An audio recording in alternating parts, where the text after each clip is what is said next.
Last winter I was driving down the freeway at night, going between suburbs of a large metropolitan area kind of thing.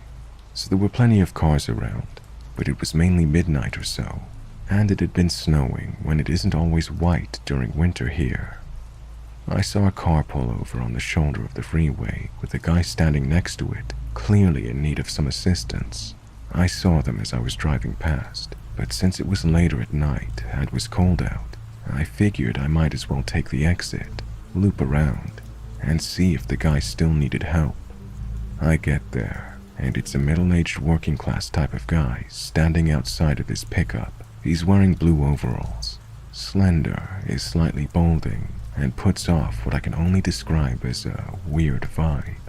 I couldn't put my finger on it, but it was one of those weird gut feelings that you aren't sure why you feel. He says that he's been having car troubles, is from 2 hours out of town, that his alternator is shot, and that his battery needs a boost. I've owned a car with a shot alternator, and I know that when the battery dies, you need to boost it for a little while if you're gonna get it running again. I tell him it's no problem, commiserate with him for a minute, pop my hood, and he says he's gonna go grab his cables. When he comes back, I notice in his hand that he has some sort of concealed metal object. I've no clue what it was.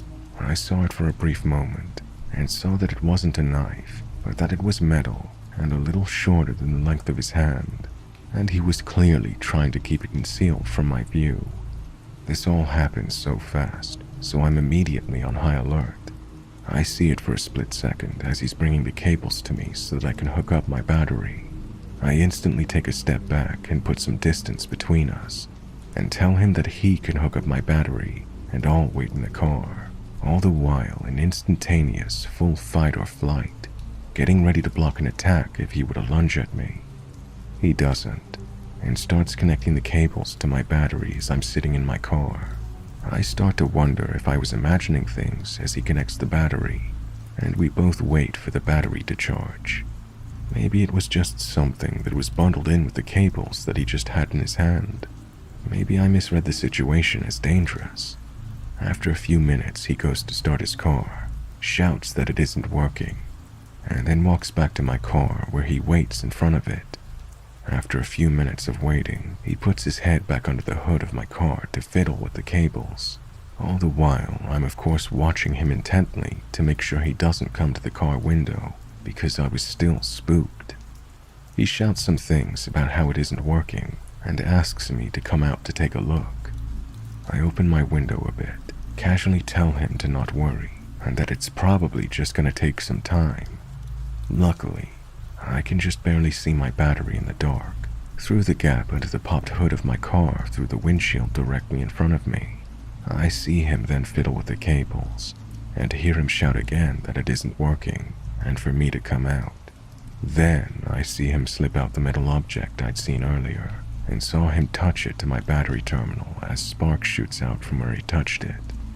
He starts yelling and jumping back, as I immediately jump out of my car and tell him that something came up and that I need to go now. I honestly don't remember much of what he was trying to say as I cut him off, or exactly what I said, outside of that I needed to get the fuck out of there without taking my eyes off of him for even half a second. I don't even remember how the cables came off my battery, but I slammed the hood shut, jumped into my car, and drove off. I still have no idea what his plan was, no clue what he was trying to do, or what on earth he was trying to make happen, but I do know for a fact that what I saw him do is in no way what he was telling me he was doing. But as I left him there and drove off, I was practically pinching myself, trying to make heads or tails of what just happened. And I cannot stress this enough, that the guy just gave off the weirdest vibes, like the hills have eyes kind of weird vibes. Maybe he was planning on trying to short my battery so that I was stuck there. But to this day, I wonder if I encountered some sort of mass murderer who had been planning on kidnapping somebody at the side of the freeway as they stopped to help. Who knows? But either way, it was weird as fuck. It spooked me, and I noped the hell away from that guy as fast as humanly possible. I still wish I'd gotten a license plate or something to give to the cops, But in that moment, the only thing going through my mind was just to remove myself from that situation as fast as possible.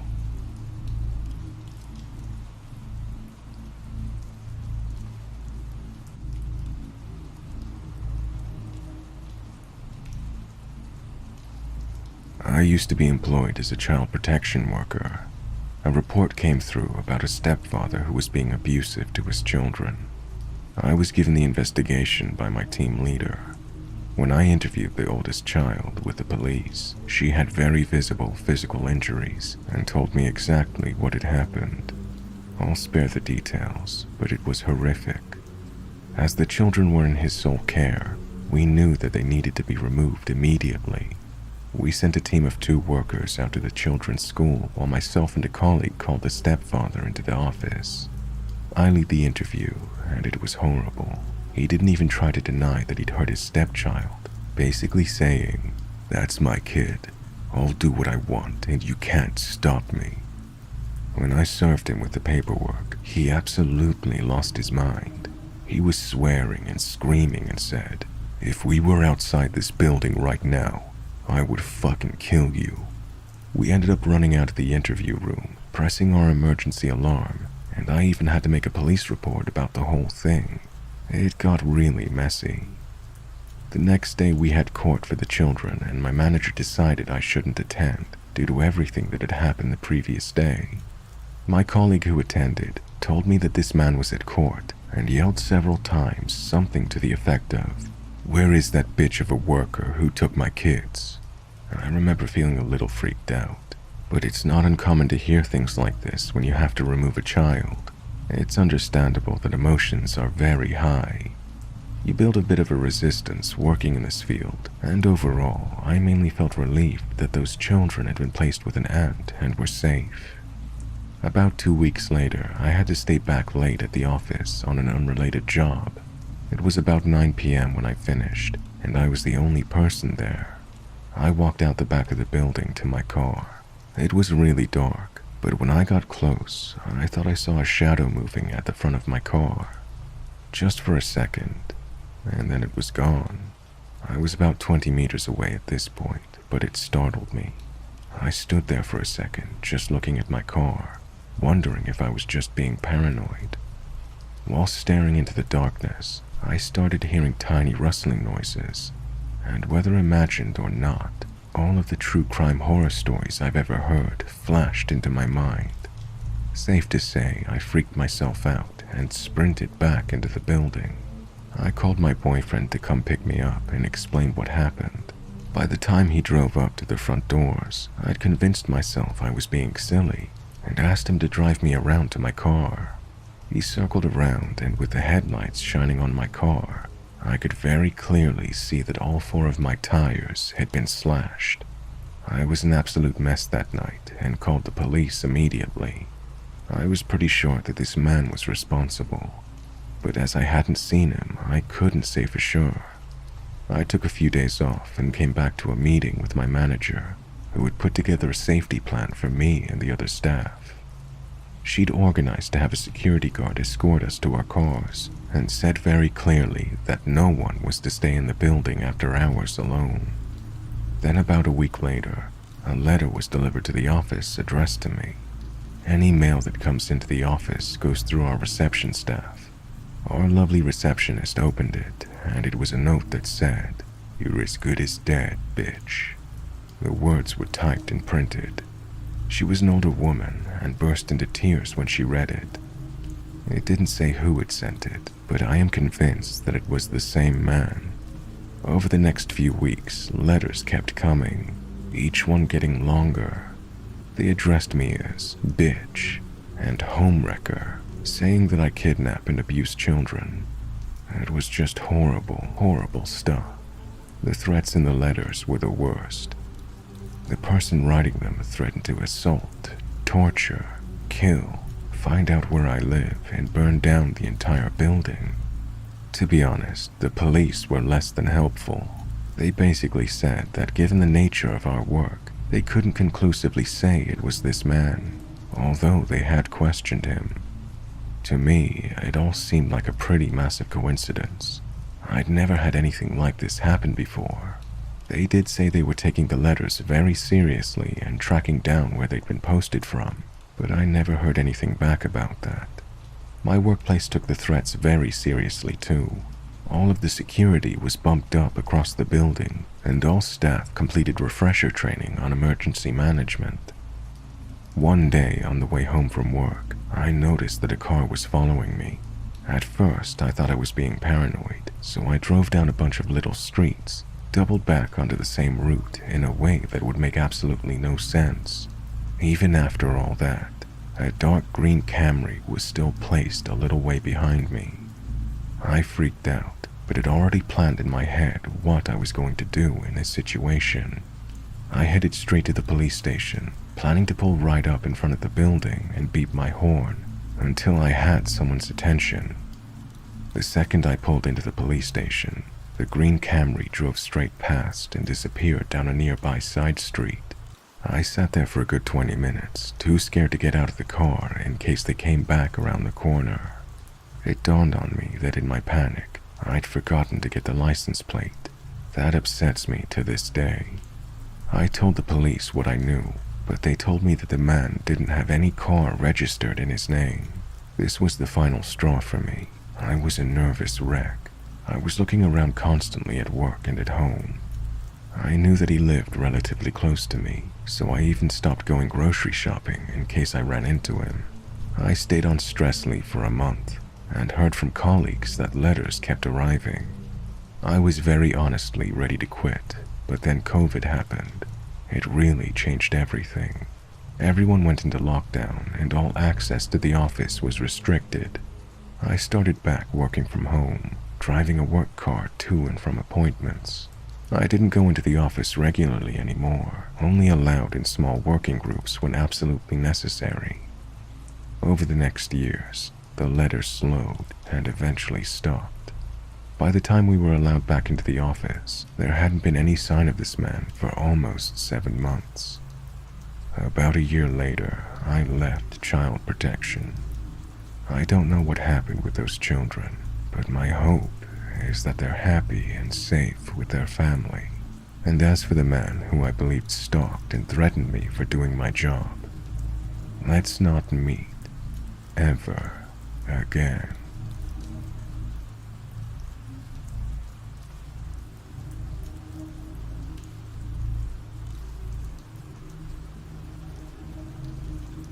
So this happened a while back. I was probably around 10 to 11 years old, meaning my brother, Alex, was around 8 to 9 years old. We were walking home from the bus, which takes about 7 minutes, when I noticed something was off. I didn't see anything at first, but I just knew that something was wrong. So my brother and I start walking home, as the only two who got off at our stop were him and I. This blue and silver beat-up truck drives past us, and I think nothing of it. It never slowed down or stopped. It just kept going. Alex and I were holding hands, as my grandmother always told me to do with him, as he's my baby brother, and I want nothing to happen to him. Nothing happens at first, but then the same truck drives around again, driving our way this time. It was driving slower this time and went up the road and turned, out of sight. Now, Alex and I were nearing the three-way intersection that connected the cul-de-sac road to another side road, right off the main road the man just drove down. I happened to look down the street and see the truck driving real slow down the street towards us again. I knew we had to run. I knew there was no other option. I knew that if we didn't, my brother and I would not be safe. I didn't know how I knew, but I did. As soon as we passed a house that blocked us from view, I turned to Alex and spoke to him exactly 4 words. No questions, just run. And we did. In our driveway, there's a row of bushes and pine trees that divide our home from the next-door neighbor. I dragged him in there and told him to be quiet and I'd explain later. I watched as the same truck drove down and around the cul-de-sac again, before coming to a stop right in front of our house. I had to hold my brother's mouth shut because he was crying, and I was scared that whoever was following us would hear him and hurt us. I was more worried for him than myself at this point. I was in fight or flight mode. I was the big sister. I had to protect him. I looked at him and said that the truck was following us, and I told him not to be scared. I said I wouldn't let anyone hurt him, and it seemed to calm him down a bit. After what felt like hours, but was probably only minutes, the door to the truck opened, and out came a man. He was tall, skinny and messy, short hair covered by a torn baseball cap, ripped jean shorts, and a puke green tank top. He entered our yard and looked around a bit. Alex and I were still in the bushes, and I was trying to find a way to get to our house safely without getting this guy's attention. The guy left after what felt like forever and entered his car. He started it and drove around slowly. I waited a few minutes to make sure he was gone before turning to my brother and saying, "We need to run. When I count to 3, we're gonna run behind the house to the back door, okay?" He agreed, and we waited a few more seconds before I started counting. I still didn't have a good feeling about this, but I knew we had to move. I started counting. As soon as I hit 3, we booked it across our driveway and into the front yard to go around the house. As soon as I left our spot, I heard it, the sound of accelerating. He saw us. He was waiting for us to leave. He chased us up our driveway as we ran around the side. I grabbed Alex's hand and practically dragged him around the house and made him run ahead to the garage door to see if it was locked, while I searched for my house key. The garage door was open, and I swear to God, I saw this man round the opposite corner of the house that we did as I entered the house. We entered it, and I slammed it shut, locking it and deadbolting it. I didn't stop running until I opened the house door and ran downstairs with Alex, screaming our safe word. It woke my aunt, who worked the night shift and was sleeping. We told her everything, and she stayed up with us until my grandmother got home. We called the police, and that was my first ever interaction with an officer. The man was never caught. To this day, I don't know what he wanted, but I'm sure it wasn't good. I'm just glad my grandma drilled stranger danger into my head. I don't know where my brother and I would be right now if she hadn't.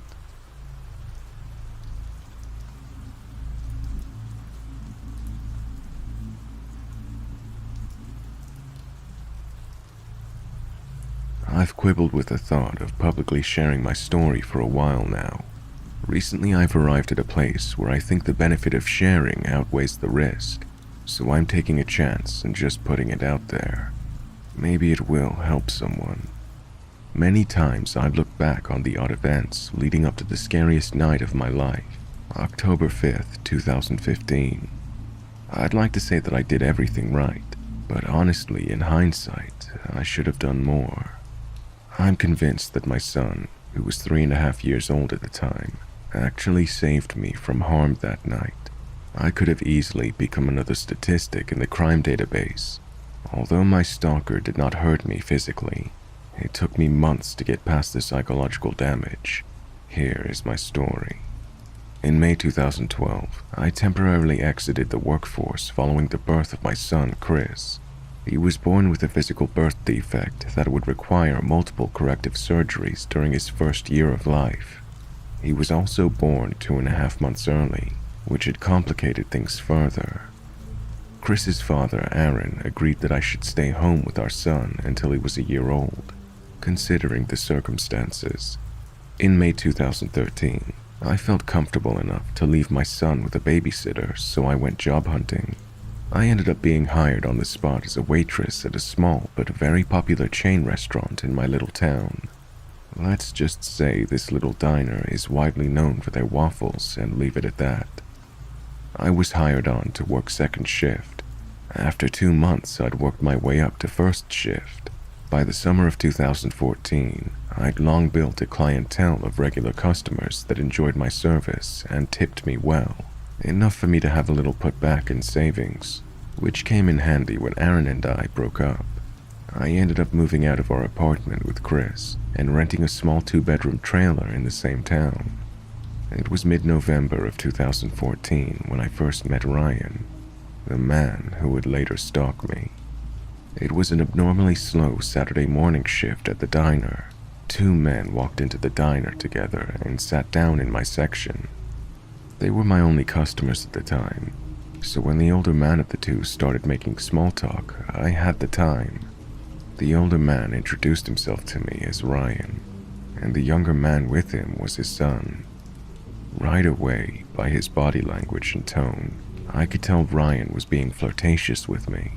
He even cracked a cliché joke saying, "There's no way you work here because you're too pretty and you have all your teeth." Honestly, I wasn't really amused with that tired kind of humor, and while Ryan was decent in the looks department, I was a little annoyed with being casually hit on by him. I was 25 years old at the time, and much closer to his son's age. But nevertheless, I faked merriment because a happy customer equals a better tip. It's just part and parcel to the job. Suffice it to say, my fake laughing and smiling paid off, earning me a $10 tip on a $20 ticket. They were only there for 30 minutes too. Not too bad, I thought to myself. The following weekend, Ryan came back to the diner. This time, he came alone. There was nothing unusual about this interaction than from the last.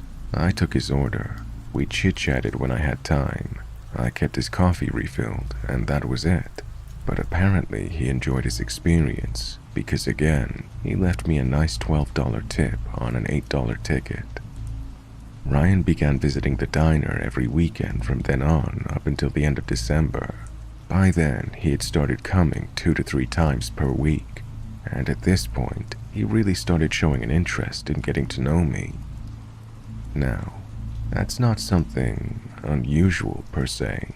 I had some other regulars that I actually developed friendships with, so I did tell him things about myself in casual conversation during his visits. Just normal things that normal people talk about. One of the things I eventually told him about was the medical miracle that is my son. I even bragged about the fantastic job his doctors did, showing him the before and after photos of his surgeries. Over the past several weeks, Ryan's attitude toward me had changed. He was no longer this annoying, flirty, middle-aged guy, but rather a seemingly caring person.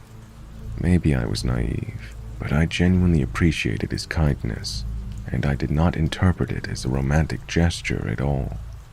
Ryan continued coming by on my shifts for breakfast 3 times a week.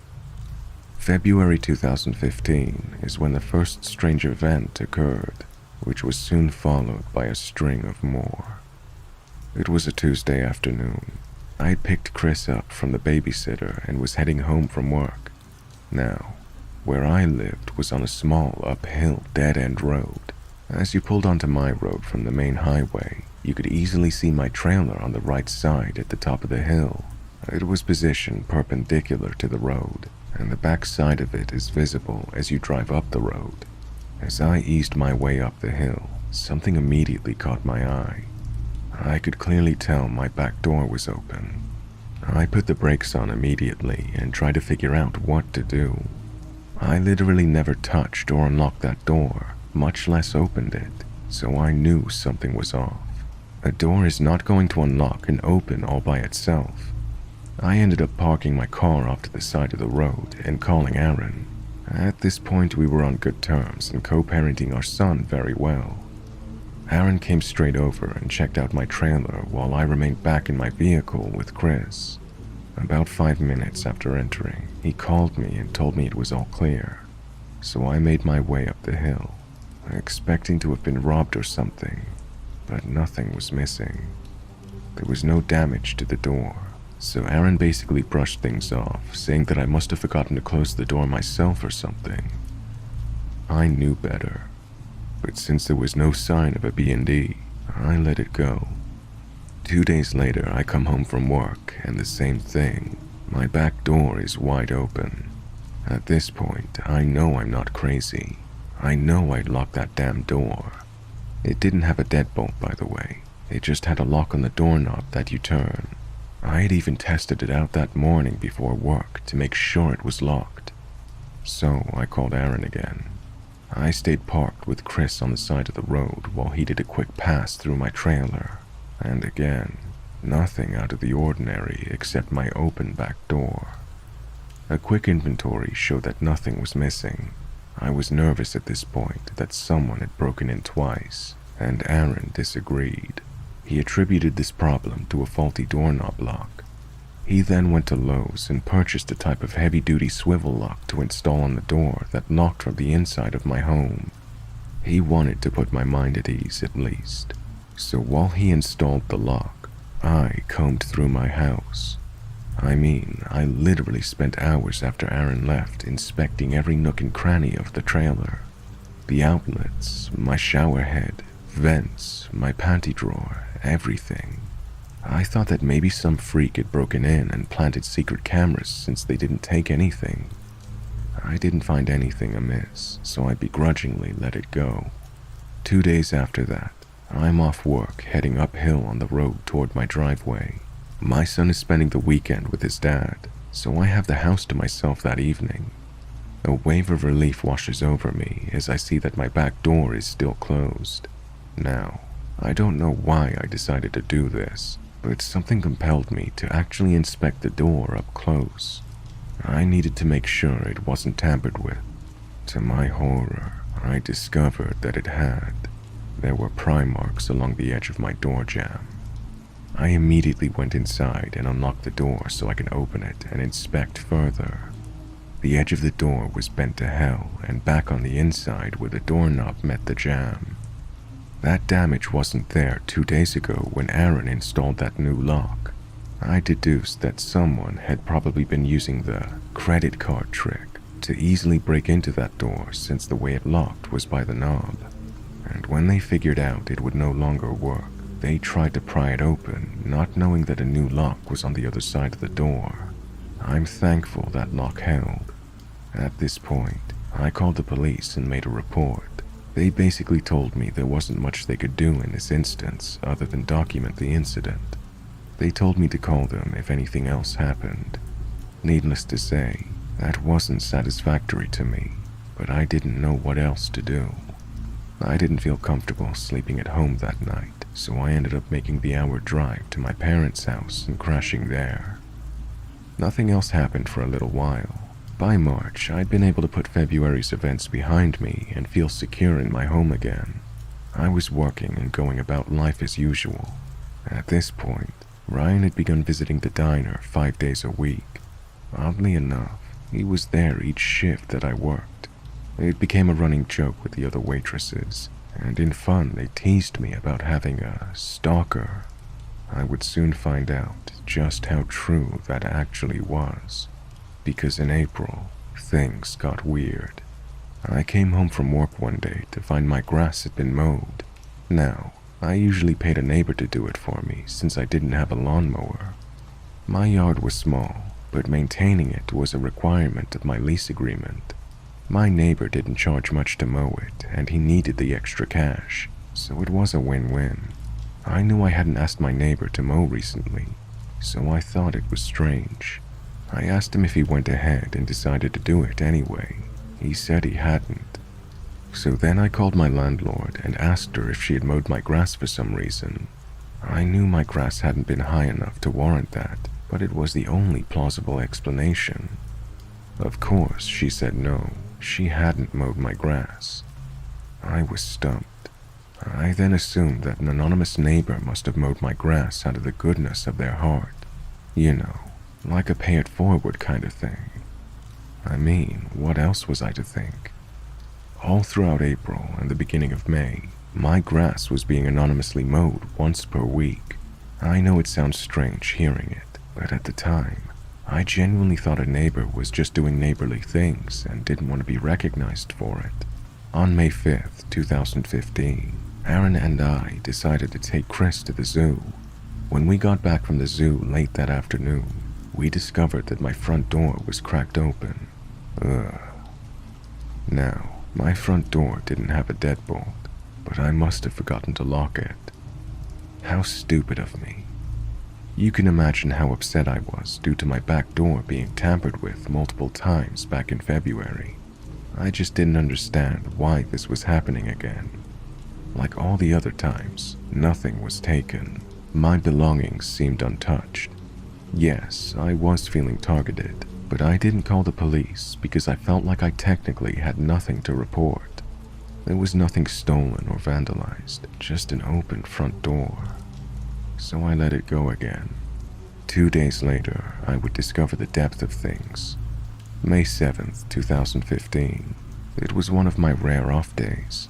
I was at home relaxing when the diner called me. I answered, thinking my boss wanted me to come into work. It wasn't my boss, but my coworker Celia. She stated that someone named Mary called the diner asking to speak to me. Mary had asked for me by name. Since I wasn't at work that day, Mary left her phone number and requested that I call her as soon as possible. I thanked Celia for the message and ended the call perplexed. I didn't know who Mary was, but out of curiosity, I gave her a call. Mary ended up being Ryan's estranged wife. She informed me that Ryan had a nervous breakdown while they were arguing earlier. He started raving like a wild man about how Sarah is a better girlfriend than she is a wife. He told her that we were in love and that he'd been taking care of me and my Down syndrome son for months. My son doesn't have Down syndrome, by the way. She initially thought it was all just crazy talk, considering his mental state. He mentioned where I worked. He said we were going to get married. He said that I had asked him to adopt my son. He said that he was going to run away with me in order to get away from her. He even told her he started visiting me after following me home one day. When he said that, Mary knew that something was very wrong. Ryan had somewhat of a history with mental issues, and Mary was used to him weaponizing things to hurt her feelings during arguments, but she said that this time was different. She knew he had started frequenting the diner, and red flags went way up for her when he admitted to following someone home. So she decided to call the diner and see if anyone by my name worked there. When Celia confirmed this, Mary perceived the possible danger, and she left me her name and number, requesting a callback. My head was spinning at this point. While things were finally starting to make sense, I was still gobsmacked. At one point in the conversation, Mary mentioned my grasping mode. Yes, Ryan even flaunted the yard work he did for me in her face. It was all very strange and very surreal. Basically, Ryan had been obsessing over me for months. He became delusional, and it created a whole relationship between me and him in his mind. It was all in his head, and obviously he was the one breaking into my home when I was gone. Why he did it, I still haven't pieced that 100% together. He never took anything. I imagine he was mowing my grass because that was his little way of taking care of me. Anyway, by the end of the call, I decided to go to the police department in person to file a report about Ryan. I thought at the very least this is harassment, and I needed it documented. Maybe I could get a restraining order. Mary offered to provide an official statement to the police as well, to which I thanked her. The police department took our statements, and the harassment complaint was filed. Although I couldn't get a PO based off of my statement alone, the officer did assure me that he would personally go talk to Ryan. I then went straight to the diner to inform my boss, Chase, of the situation.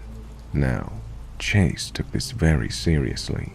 Just that morning, a third-shift waitress actually brought up to Chase how a man came in the diner very early, at around 4 a.m. This man was trying to get her to tell him which days I'd be working that week. She told Chase it made her uncomfortable, so when I told Chase about Ryan, he went back and looked at the camera from that morning. And sure enough, the man that was bothering third shift for information about me was Ryan. So Chase initiated the process through corporate to get a permanent ban on Ryan from the diner. It was approved at a later date. I was scheduled to work the following day, and I was nervous throughout my entire shift, but thankfully, Ryan didn't show up. nor did he show up the following day or the next day after that. All was quiet at my home as well. The officer showing up at Ryan's house to speak with him must have spooked him enough to stop. Weeks, then months went by. No Ryan in sight, no vandalism at my home, no mysteriously mown grass, nothing. My life had gone completely back to normal, but things changed again in October. October 5th, 2015. It was around 8 p.m. My son Chris fell asleep on the couch while watching a movie. I had dozed off as well, until I heard a few very light knocks on my front door. I then walk to the kitchen and look out the only window that faces my driveway. No cars there except my own. So I figured the light tapping I heard at my door was either just the TV or my half-asleep brain playing tricks on me. I then returned to the couch and started playing a game on my phone. About 5 minutes later, I heard a few light knocks on my door again. This time I was wide awake, so I knew my brain wasn't playing tricks. So I walked back over to my kitchen window to double-check the driveway to see who was there. Again, my car was the only one in my driveway. Right as I go to close the kitchen window blinds, loud knocking suddenly erupts at my front door, and I mean loud, angry banging. I guess my instincts kicked in, and I sprinted to the couch. I scooped Chris up in my arms and ran down the hallway to his bedroom. I did the only thing I could think of in that fraction of a moment. He was groggy and confused, but he listened to my instructions. Get under your bed, stay under your bed, and don't come out until I tell you to. I then ran to my kitchen and grabbed a knife while dialing 911. I actually screamed at the door that I was calling the cops in hopes that it would scare them away. I positioned myself at the end of the hallway, which connects my son's room to the living room. This way I'd have a clear view of both the front door and my son's bedroom doorway. As the operator picked up my call, the banging on my front door was getting even louder. 911 said she was dispatching police right away. She instructed me to stay on the line until they arrived. About 12 minutes into the call, the banging got more violent, rattling pictures off of the wall. I thought for sure that they would break down my door at any moment. 911 asked me where I was located in the home, and I told her. She asked me if I could hide somewhere. She told me not to put myself in danger. In that tiny moment, I felt enraged. Hell no, I'm not gonna hide. I'm not taking my eyes off of my son's bedroom under any circumstance. Where are the cops? And besides, I lived in a small trailer, and the only hiding place for an adult is my bedroom closet. I'd be easily found. So I just erupted over the phone. Look, lady, I'm a single mom. I have no man, no gun, and no place to hide. If he breaks this door down, what am I supposed to do? Throw this knife at him? Where are the fucking cops? She assured me again that the cops are on their way and to stay on the line. More banging, but this time it moved to the actual side of the trailer. It sounded like they were taking a baseball bat and beating against the outside of the trailer. At that moment, Chris started shrieking. I ran the few steps over into his room to check on him. The loud commotion had just pushed his fear gauge over the edge. He was screaming and crying incessantly under his bed. I quickly ascertained that he was physically okay, and I returned back to the end of the hallway to check on the front door.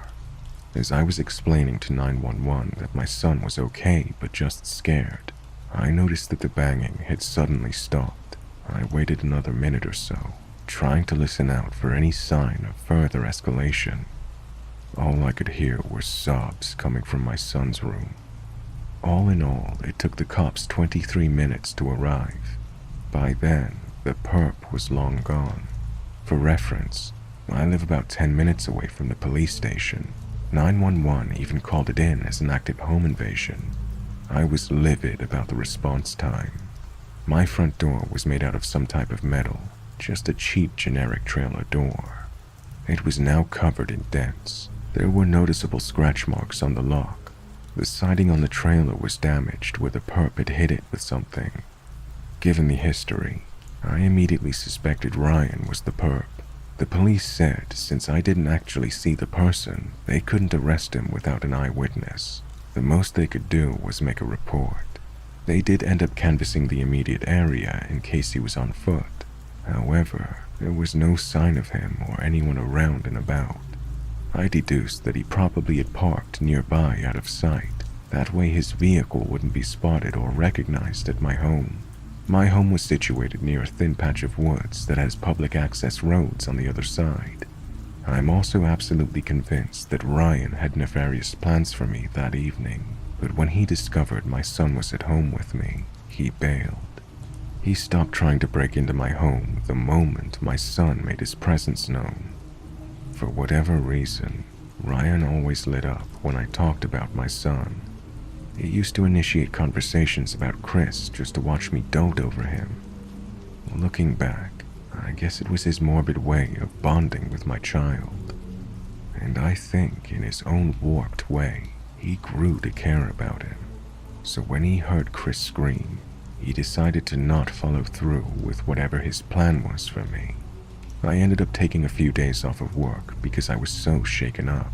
I stayed at my parents' house during that time because I was afraid to go home. My landlord had the damaged door replaced while I was gone. Realizing that I had a job and a life, and that I couldn't stay gone forever, I knew that I had to go home. So I got a gun, a small caliber revolver, but it would do the job. And then I went home. I lived in that trailer for another 4 months before I saved up enough money to move. It was totally peaceful during those months, with no further events or altercations, but I just couldn't stand being there anymore. Since then, I've changed jobs, met someone special, gotten engaged, bought a house and got a dog. No further sign of Ryan anywhere during any of these life changes. It's been nearly 7 years since any sign of him. Ryan seems to have disappeared out of my life in the same manner he first appeared, out of nowhere, and I couldn't be happier that he's gone. Hopefully, it stays that way.